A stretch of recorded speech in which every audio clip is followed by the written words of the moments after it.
that he's here. He did bounce back nicely, and he'll look to continue that streak as we start with him. In the bottom right corner, the red Protoss player from SSLT, it is Cyan.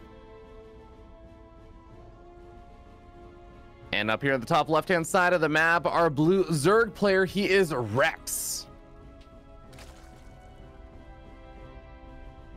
Bit of PvZ action to start. I've always enjoyed watching Cyan. For me, he's been a player who I first learned about him actually like 2016. There was a Chinese tournament, and he beat Parting in like, I tell this differently every time. He beat Parting in like the playoffs, basically. It was like semifinals, I think, or maybe it may have been finals. And he like did some celebration where he was like, he took like a picture of Parting and like ripped it apart, and he was just like, yeah. And I'm just like, man, Cyan's freaking cool. And he was like a real up and coming player back then. We didn't really, know about him, and to me, he was like the next great thing out of China, and he kind of just stagnated and then disappeared, and just kind of was like a middling kind of the road kind of player for a while. And more recently, the last year or two, has really taken that step up again to maybe not quite be Oliveira levels, who we look at as the top of China nowadays, but to be more of kind of that like still top-end China, always in the Chinese regionals, looking to make finals and, pushing Oliveira and even winning one of those regionals across the last couple of years. Yeah, 100%. And I even remember a bit of that era. I think that was the era where all of the pro players had like an extra meme going on where they'd say "Feel Cyan Man" instead of "Feels Good Man." It's like just because Cyan was popping off so much. But I'm totally with you. It does feel like he didn't quite hit like the highs that maybe some people had expectations for him for. I do think, again, like in the past year or two, I think he had some like pop-off seasons and stuff, just specifically for the China region. But like you were saying, like the competition in China is pretty legit right now. So I totally get it. It's very, very tough to live up to a region where you're competing against players like Coffee or Oliveira and stuff. But it is still a little bit unfortunate that it didn't really pop off quite as much. That doesn't stop him from maybe having a good season over here. If he can pop off in a time where he's not just competing with the Chinese players like Coffee, Oliveira and stuff, he's also competing with others like Emil Micah, a Nice, a Haas and everything. I think it definitely would mean a lot for him. Oh yeah, absolutely. I could really see. I feel like Rex would love to kind of get that kind of big result here. He's been training and kind of doing better for a long time. He obviously moved to Korea for a while and was playing in the foreigner house there to practice and just improve as well. So it's just really cool to see him just putting in it all. And Rex is that player who also has his moments where he can look like he can really fight anybody, but that consistency is really where his weakness kind of lies. He just does not get set up all of the time. And I'm a little bit worried about that here. Is this going to be an opening from Cyan? I believe a Dark Shrine likely to come down in the near future, because we're saving up that gas, and this is the kind of thing where, you got to be really on the ball as Rex, really make sure you know what's coming, have that preparation, and not just against the initial DTs, but against the Archon drop after. You've got to be on top of your defense throughout this game. Yeah, and scouting this kind of stuff can be a little bit of a pain, especially since you have to remember this is one of those openings for the Protoss where you do end up getting a Stalker, but there's not even an Overlord really for that Stalker to worry about sniping. I mean, it's basically just the Overlord with the natural, and there's not really a great opportunity for that to move over toward the main base to scout out the Dark Shrine. At best, it just keeps an eye out on the gas geysers, and it's going to be a little bit harder to scout and know exactly what he's up against, unless he spots out something like the War Prism with these Lings. Yeah, I think these Lings are extremely important. Patrolling around the edges is usually their job, just to watch for something like a Prism moving out, so you get an idea ASAP of what it could be. Obviously, right now as Cyan, you would like to try and sell this as an Adept attack as well, to maybe make him skip out on Spores in favor of making a few more units. So showing the Prism and a group of Adepts is not a bad thing. You can see the preparation from Rex. He knows what it could be here, and he is going to start up a couple of those Spore Crawls, just going to get those on the way.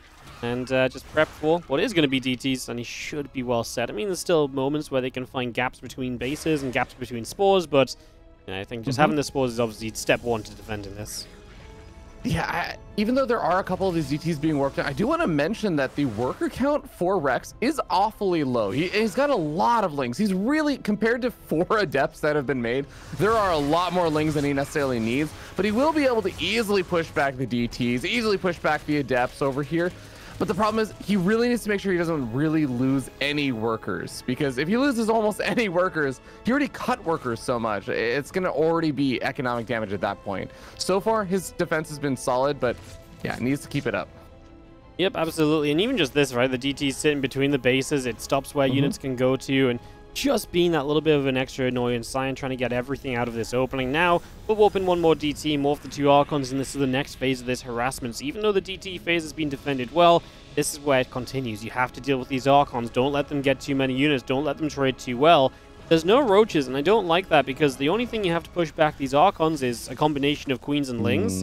And if Lings are the only thing that push the Archons back on the ground, well, they're going to trade very badly, and I think that's something that we kind of meant to get some roaches for. Like, it's all well and good skipping roaches for eco, but if it costs you a ton of Lings, then I really don't love it. And you can see these Archons already having a pretty good time, even going to go after some Queens that do not have transfusion energy.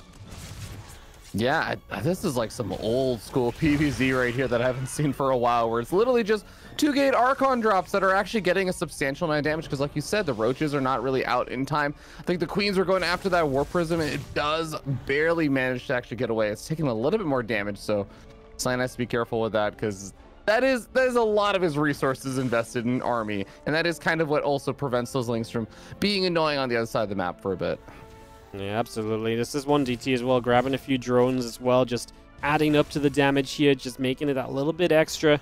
You observe also allowing some creep clearance, so just creep clearance. So really important to just have this much control as Cyan. You're doing as you wish back at home. Extra gates, immortal production too. Actually kind of interesting that that's all it is. I'm kind of surprised we do not see a Twilight upgrade. I had to double check one hadn't finished or anything, because yeah, kind of baffling we don't see like a charge or anything that's then going to support this attack. I guess he's just putting everything into what is going to be an immortal Archon sentry timing around this 7:30 marker. Yeah, you're absolutely right. There's not really going to be that strong of a transition. And I guess it's going to kind of potentially work out over here, because his army composition is going to be relatively strong against just a straight up Roach army composition. He's going to have +1 weapons. It's just going to be pure Roach for the most part here for Rex. So we'll see how the actual engagement ends up panning on out. He's continuing to try and just keep Rex a bit occupied with the Archon drop and stuff.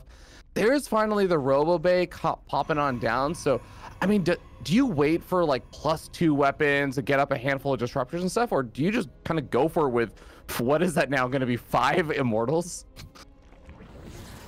I think you just go, right? Like, I mean, I thought he was going to go with 3 immortals, honestly, and he pops down the Robo Bay in the 4th base, and maybe it's just the amount of units he's seeing, because Rex is only on 65 drones, so I suppose then you don't really need to go and make a play right now. So yeah, I guess that's fine just to not to. But the one thing I was just worrying about, he starts up charge now, is just why was there no Twilight Counts upgrade, right? Because to me, whatever you do, you're going to have some amount of gateway units with it, unless you're playing like Sky Toss, right?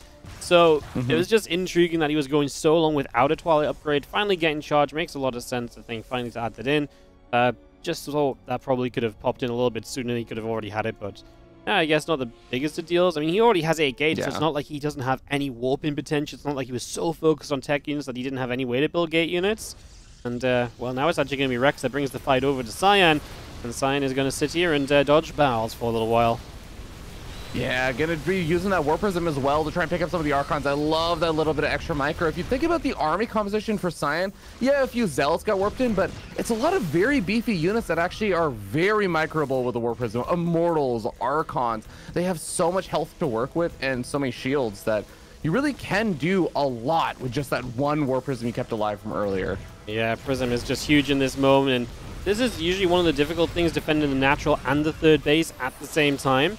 Well, cheeky force field going down as well, but Cyan's done it well. He's split up nicely, and as he gets a disruptor out, it's only going to get easier for him. And because he took the bottom left corner base, I wouldn't say that's the common one to take as a Protoss here, but it's actually going to keep him safe on a 4th base because Rex just hasn't been there. You know, if he did attack it probably wouldn't survive very long. You know, Cyan still has to defend the natural / 3rd location too. But in this case, because Rex didn't check for it, it has stayed alive, so Cyan gets away with the 4th base, ahead in workers, and currently launching a counterattack that might turn into something of a base trade, but I do think if it does turn into a base trade scenario, you've got to favor the Protoss there. They've got the, you know, the freedom of recall when they feel it's best to do so. They've got a little bit more firepower in their army in general. So I'm kind of down for this for Cyan right now as he starts to engage his top right base, and he will lose the bottom left. Yeah, absolutely. I'm 100% with you. And even just considering the fact that there's things like DTs that can be on the defensive. So now moving into the 3rd base is going to be a lot more costly. And during all this, Cyan, as he's pushing into these bases, he's also killing units that are popping out of production, not just the bases themselves. So he's actually getting some value on unit kills, some army supply kills. 2 hatcheries getting sniped off over here. Is he going to go for the recall, or does he actually try and take the fight on the retreat? Yeah, I wonder if he even feels like he needs to recall right now. I mean, there is going to be a massive wraparound here, and he sees it now with his other disruptor. I feel like maybe he should have recalled, because I just don't think you need to fight when you've done so much. Being back at home would have been better, but he's obviously a little bit too late for that now. He decides just to go for it. The Ravagers do not get in range to bile down the Prism in time, so that's a big win at least for Cyan. He loses it now, but at least he got the warp in off, as he will continue to fight. A few Zealots tanking, and he might kind of get reset on everything, but it's going to be good enough, and he's actually going to have just, I mean, it's always amazing to me, these last 3 Protoss units, just how much they do, and they just come out the other side, absolutely whacking the Zerg army down. Yeah, man. Even just having 2 of those Immortals to act as the big firepower in the back lines, although as I say that, it looks like both of these Immortals are going to be taking quite a bit of damage. One of them goes down. Disruptor will finally zone out the army, but as you were saying, at the end of the day, even if every single one of the units for Cyan and Rex basically ended up dying there for the most part, it was still going to be fine for Cyan because he killed 2 bases, still has a 3rd, even retook his 4th base during all of this, and Rex lost 2 hatcheries and barely is just finishing up his 3rd again. Yeah, the income graph moved majorly into Cyan's favor. I just don't think that's a scenario where you can turn around as Rex. It takes you so... I understand initially it was DTs and that maybe made him step back, but I feel like the moment you get an overseer, you just got to go forward again, because pulling back, even if, like I feel like it was best case scenario that happened for him anyways, because like it wasn't even like Cyan had to fight that army. He could have recalled and been long gone before Rex gets back, and then you've just pulled back a base down. It just doesn't add up, right? I just don't like how Rex took this, and maybe he was just not in a great position anyway. He chose to stay on 65 drones and attacked into Cyan, and that didn't work earlier. So maybe he had to do something drastic like base trade and then figure it out, but yeah, I mean, it just hasn't looked good for Rex for a good few minutes at this point. Nah, I'm with you on that, and I think that probably would have been like his best shot. There's even like the weird potential that Cyan is trying to do the recall and he realizes he can't actually recall his entire army and stuff, so maybe you could have been able to abuse a bit of that just because a lot of the units are pretty bulky. But at the end of the day, I agree with you. I think Rex has kind of been playing from a behind position or a rough position for a lot of this game, and well, now it's just kind of trying to live with those the positions that he put himself into, and it is not really gonna feel like it's possible with this army anymore. No, this army of the Protoss just looks way too good. He forces a couple of Ravagers to dodge back. Disruptors can continue to hit as they need to. A few more Roaches and Ravagers continue to go down. Cyan's forces way too much, and this really is just Rex on his last legs. He has gotten rid of most of the tech units outside of the Disruptors, but obviously Disruptors are great at zoning. There's enough Protoss on the ground still to support those Disruptors, and Cyan is indeed going to end up with a Game 1 lead here in our first best of 3 of the day. Yeah, interesting game. And I mean, going back to where things started feeling like they shifted a little bit in terms of like who was ahead and kind of how Cyan got a little bit of the lead there. I'm thinking back to, I feel like the recognition of their DTs, getting up the sport collars and everything, all of that stuff went really well, but it was just the heavy investment into so many early lings. And as you were pointing out, it's like a lot of the early lings that would be useful for dealing with the first round of adepts and stuff if there were more warped in, but it was just 4 adepts that came in alongside the DTs in the warp prism.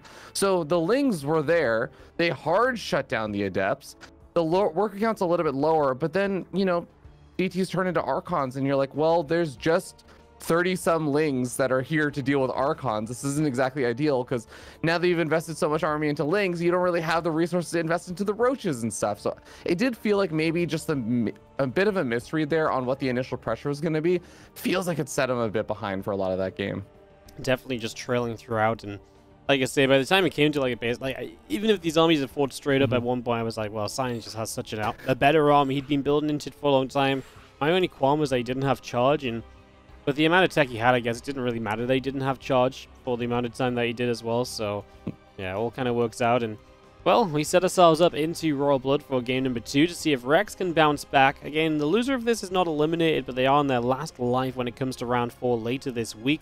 I believe we actually have today is another, or round 3 is another kind of round that takes 3 days, and then round 4 and 5 are played over the last 3 days of the week. So yeah, we're really starting to, like today really is exciting. I mean, we start to say goodbye to players, we start to send players through to playoffs, and obviously, you know, really setting the stage for the last few days of the group stage as well. So really kind of, I'm excited for this week, Ravi. Like last week, you know, we had a bit of a warm-up, we kind of, you know, got going, someone lost, it's like, yeah, okay, cool, we'll see you next, we'll see you on Thursday or something, man, it's fine. But you know, week 2, it's just getting serious.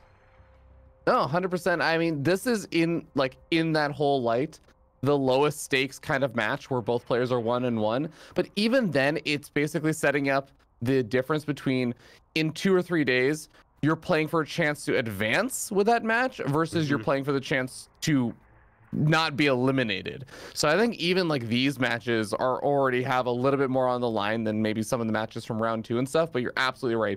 This is like the lower stake end of the match in that sense, and all of the other matches for the most part are just going to be, we're getting to see someone who advances the playoffs, or we're getting to see someone who gets eliminated. I say that with a little bit more glee than I probably should, but you know, as a spectator, it's always fun to see some more stakes on the line, even if it does come at the cost of someone else's. You know, I'm also excited to see people get eliminated. It's not because I'm a bad person, at least I don't think so. It is just because you're right. It makes, you know, it's the storylines, right? This is what we watch for. You know, eventually there's got to be a winner and a loser, and this is where things just get that little bit more serious. So. I want them both to win, Wardy. I want everyone to win. You just tie every time. You just tie forever. It's like, cool. Offer a draw, please. All right, in the bottom left-hand side from the SSLT squad, the Hungry Camels, it is Cyan.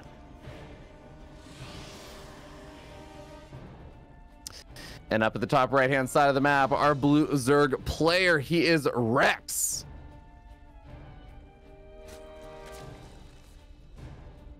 I always thought was like a pretty underrated name. I feel like there aren't that many names anymore that people pick that are just one word kind of badass names. And I feel like Rex is in my mind one of them.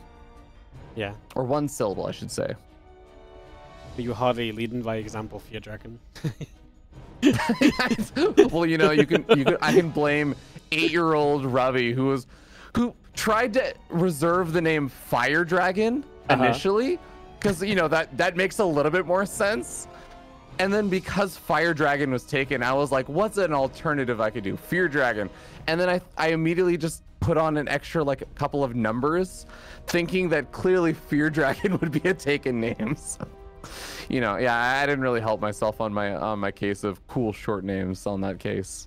Fear Dragon, Fire Dragon. It's almost solid, the same. Wardy's pretty solid. It was really hard to come up with Wardy, you know? Yeah. I still kind of don't believe you when you tell me that, because I'll call you Jonathan to annoy you. Yeah. But you'll tell me not even your family calls you that. Like, no, even your family calls you Wardy, and I'm just like, that's unreal. For the most part, yeah. It's I don't know, man. Like it's just how it is. Like, because it was more of a nickname at first, right, than a gamer tag or whatever we want to call it. So. You know, it's a nickname turned gamer tag. And do you know, actually, when I use it outside of StarCraft and stuff, I actually write it with a Y. So it's like my gamer tag has an I. That's how it's different. It's such a lame story.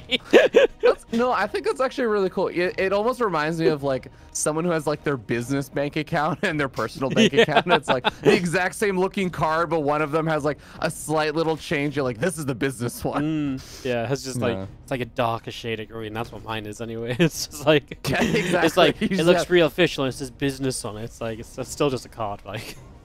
It's basically coming out of effectively the same account. Yeah. Third hatch, I feel you there. Link Speed, Stargate. Stargate's obviously a difference from the last game, but out of all the builds you can get excited about in ZVP, the Stargate's not really one of them because it's just very standard, right? It's exactly what you expect. The Adept getting a drone is nice, though, because that's the first Adept of the game. If we get 2, oh my goodness, he hit the other drone, actually. But, yeah, I mean, just already getting a drone kill with 1 Adept is amazing. Because there's still going to be Adept. Actually, there's only 1 Adept built anyways. That's actually a Stalker afterwards. So, actually kind of cool. Faking the Stalker makes it look like it's not a Stargate and probably has Rex a little bit worried about the idea of this being another Twilight build. Yeah, and maybe showing a little bit more respect for that than he really needs to, especially after taking a bit of damage from the first Adept and kind of being annoyed by that. It's going to be on the forefront of his mind. But we'll see how many Lings Rex actually decides to make. So far, I mean, it's a very reasonable, just kind of 4, poke and prod, keep an eye out for things like war prisms and stuff that could be making their way across the map. And okay, I have not seen this happen for a long time with the Stargate opening, Wardy. Cyan is banking the oracles before sending them in. It's all because of the Stalker. He's completely playing off of the first game and selling the idea like, hey, look, I've got Adepts, I've got, like, you know, you haven't seen a Stargate, Warp Gate first, Stalker's out. You know, it's not Stargate, buddy. Don't prep for it. And, you know, it might be working. There's no spore crawls or anything down just yet. And obviously our second Oracle is now out, heading across the map. Has to gamble to not be seen. I don't like that he just flew where he knew the Lings were, because you've gone through all the effort of hiding these Oracles just to show them in time to get spores started. It just undoes everything you did, no? Yeah, I'm with you. It's not like the Oracle...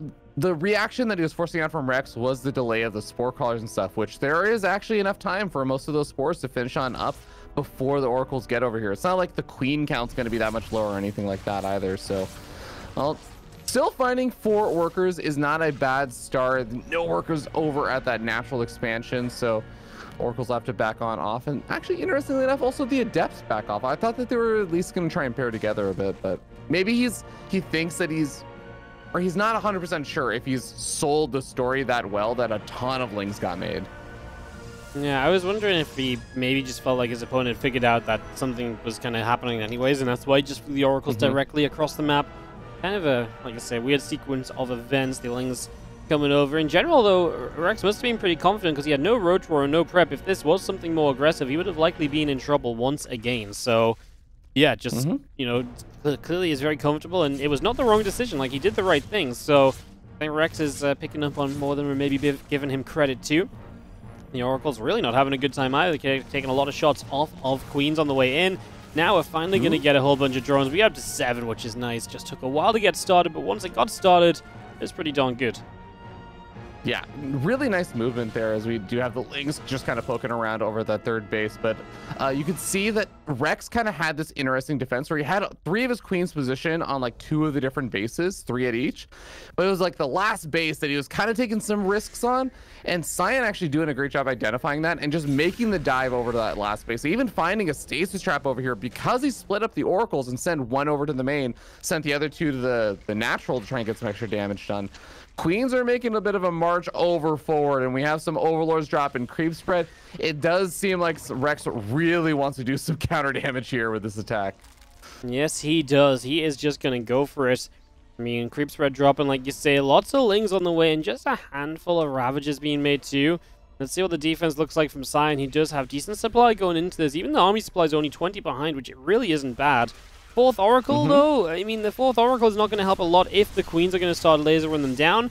But for the moment, the Oracles can kind of hold back a little bit. They're going to come over and help deal with the Lings. I don't like the Lings kind of abandoning the Queens because it feels like the Queens have got to support the Lings against the Oracles. We've got a Force Field on the natural and a first Immortal out. This really feels like we should be kind of fine. Even with the Bile to knock the Force Field down, by the time we get through, it's just going to be, you know, not a lot going on. Cybercore is going to maybe take some big hits, but I feel like Rex is already losing so much. It's taking so long to do anything here.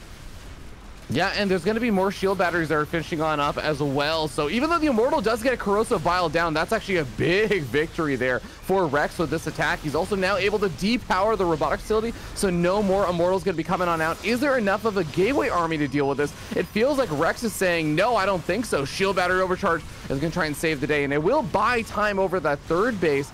The Oracles are actually regenerating a lot of the energy. There's so many more shield batteries coming on up. I think that has to be the saving grace here for Cyan, is how many shield batteries he's been getting up during all this. And this new Immortal will get out, so a little bit more kind of a sturdier unit, a bit more firepower, and just eventually over time maybe begin to hold once again. Behind this, we're spamming Lings as Rex. Cyan's actually building another Oracle, just putting all of his production to work. There is going to be a depowering of the Robo yet again, and that's the big issue, is obviously the split of these units. He was doing it really well last time around, being able to keep the kind of 2 sides of the units together on the last map. This time around, he's definitely split up heavily, and every time these units from the left side fight, it's against Queens, and they're just wasting so much damage that gets transfused away. The thing is, though, Cyan's army supply overall is catching up. Even if we just lose another Immortal, he's still holding out, and we don't have as much as we once had as Rex either, and he's only reinforcing with Lings, so it's the Roach Ravager count that's not being replenished at all. Yeah, what's kind of wild about this is that even as another Immortal is going to get trained focus fire down by the Ravagers, the Zealots Warpins have actually been enough to push this back. And during all this, Cyan has been investing in charge, +2 weapons, 4 additional gateways just finished up. I mean, his production surge is just about to hit now. It's kind of ridiculous when you realize that he's actually got so much investment going on while he's also just being like mass spamming batteries. This Immortal does get out. It will survive for a tiny amount of time. We're going to pop a super battery on the right side. That does mean that these units on the left don't have anything, though. We're starting to lose the last few Queens. I mean, just absolute mayhem really still going on, but I think Cyan's definitely holding. That supply gets closer and closer. Charge plus 2 finishing. He's got another robot up somewhere now as well, so he's producing double Immortal. That is a hold, and Rex backs away, down 20 workers almost. Roach Speed Infestation Pit on the way, and we have got ourselves Cyan looking very good here in this game number 2, looking around this one out 2-0. Yeah, absolutely. That was, as you were saying, really wild how much future investment he was basically... I want to emphasize this. He wasn't even investing on all this future stuff, and then the attack came. It was like the attack was happening. He was spamming out shield batteries, and then he's like, you know what I need? Charge. You know what I need? 4 more gateways. You know what I need? I need to throw down a robotic space. Like, the attack is still happening. He's still investing all this stuff. And, I mean, it's definitely going to end up paying off because there's really not going to be that much of a transition point here for Rex.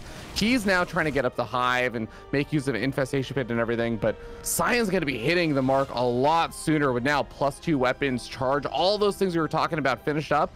He's going to be able to hit a sick counterattack timing, as Rex was basically saying, I hope you don't attack me for a bit because I need to have transition points set up, and I'm a little bit late to the punch on them comparatively. He is absolutely just super behind. I mean, he's basically just on Roach Ling. He's just got a Baneling Nest, but he doesn't even have Baneling Speed, obviously, for a long time. And okay, yeah, Hive is taking along and might come up, but I would be shocked if Cyan didn't attack before that Hive was ready, or at least before the first Vipers weren't ready. It would be kind of wild if he just sat back, because he's got to know. Maybe it's rough to know because it has been a bit of a weird game. He has been on the defensive, but I think you've got to have a feeling like, hey, I got away, you know, I defended this while making all those investments that you've already mentioned.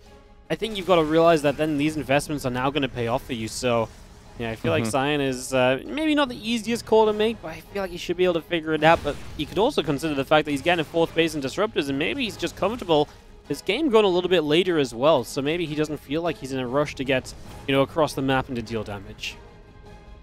Yeah, you know, I was totally with you, and I really thought that the Warp Prism also coming out was also going to be a sign that he wanted to get a bit more aggressive, but you're absolutely right that it does feel like he is just pulling back over to the 4th base location.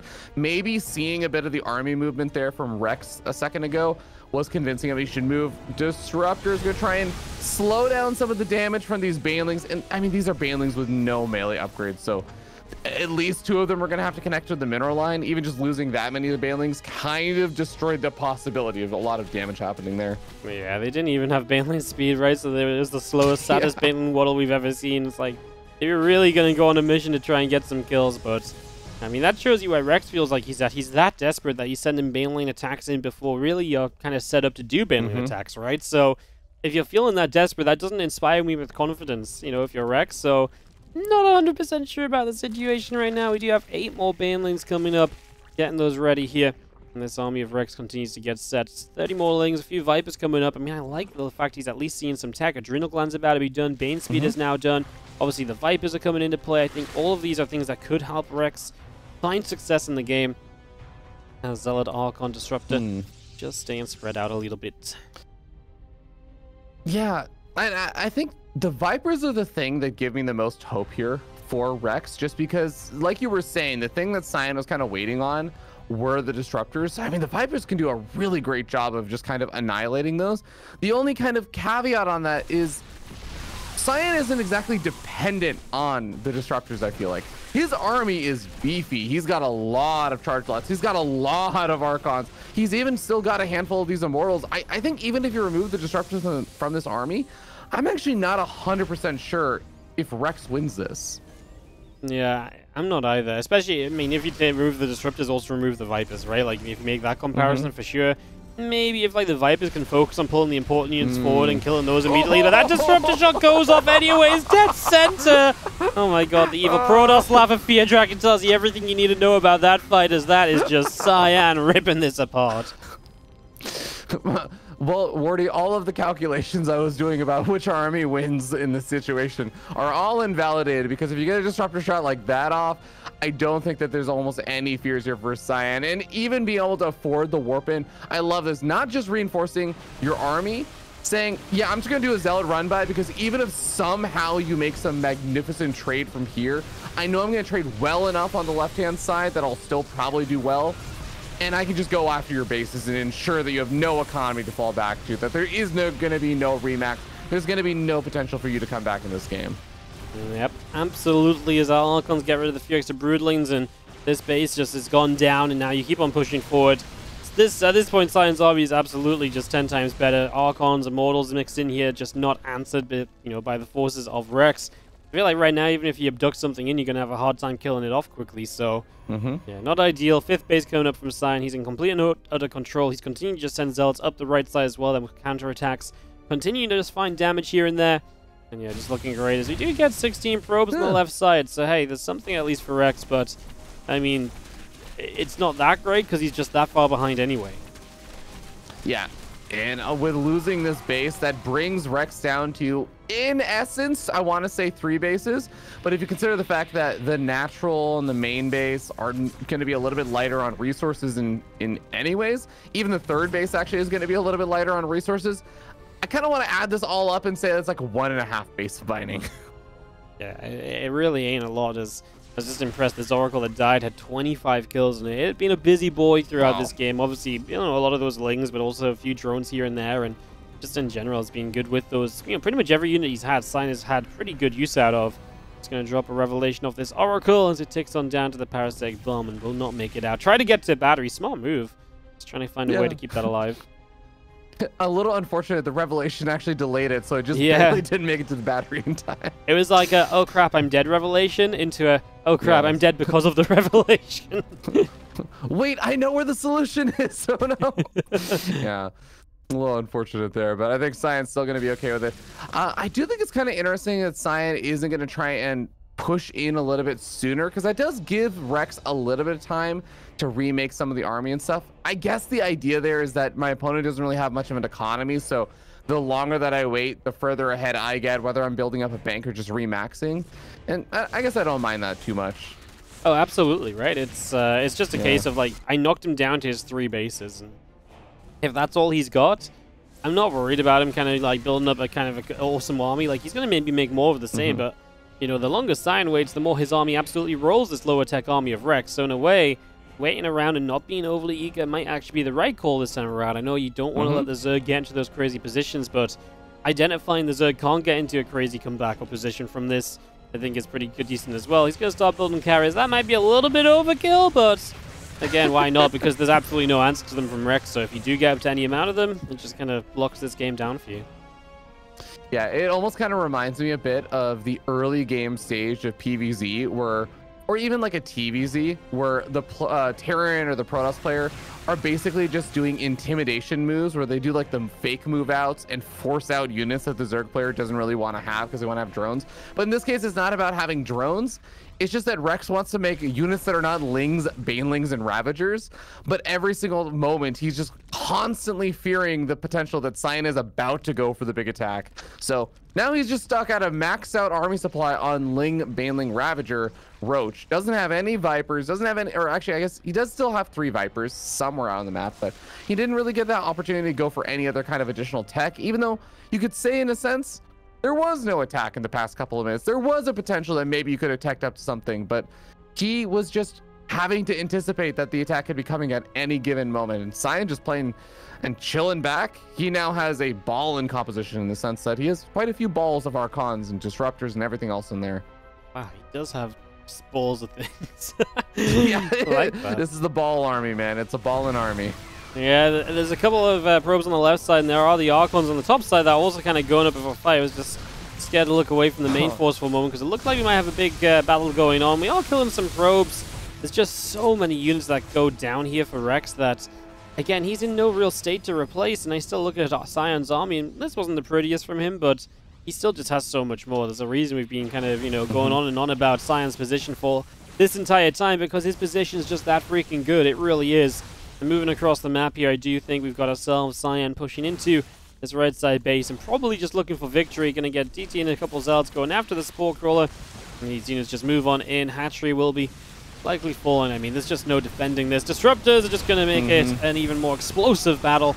And yeah, some Abducts, which get a couple of kills, but nothing too wild. Rex's supply is absolutely in the bin.